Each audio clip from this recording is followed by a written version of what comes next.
that before there is any status associated with tearing you down, no one is incentivized to tear you down. And you haven't changed. Fuck, dude. The Lewis Capaldi documentary, I've watched this twice now. No, Lewis Capaldi is the singer, Scottish singer, amazing dude. Really fascinating story. Suffering a lot with mental health. Makes this first album and billions of streams. World tour, phenomenal. And he's playing songs that he wrote in 2017 and played in working men's pubs around Scotland. The same songs go to #1. So not just that he's become better, he's the same guy. Yeah. The same guy. Maybe his production's improved, maybe his recording quality's improved, he's got better mastering and his voice coaching's got a bit better, but he's largely the same person. He hasn't changed. And he has this quote halfway through and it really spoke to me, and he said, "Fame doesn't change you, it just changes everybody around you." Yeah.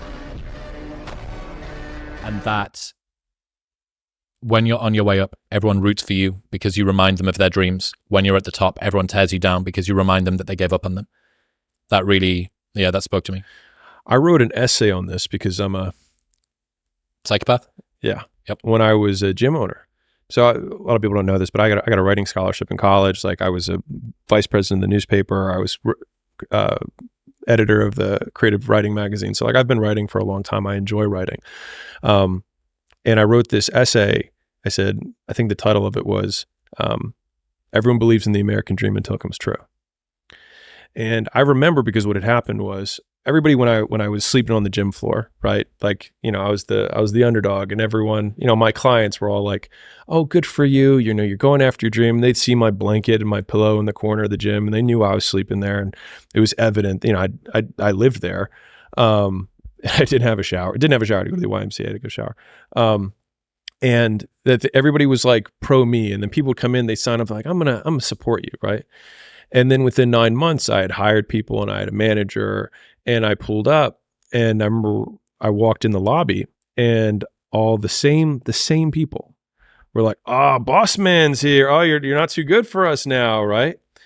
And I remember being so jarred by the experience, and I was like, "You guys rooted for me." And I was like, and now I did what you said you were rooting for me to do.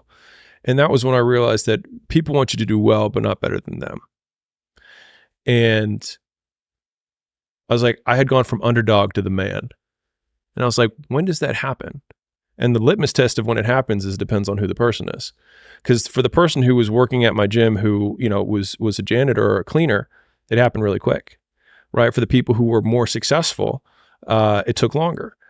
And then, the only people at the end who would still root for me were the business owners who were doing way better than me, right? Who were still members of my gym.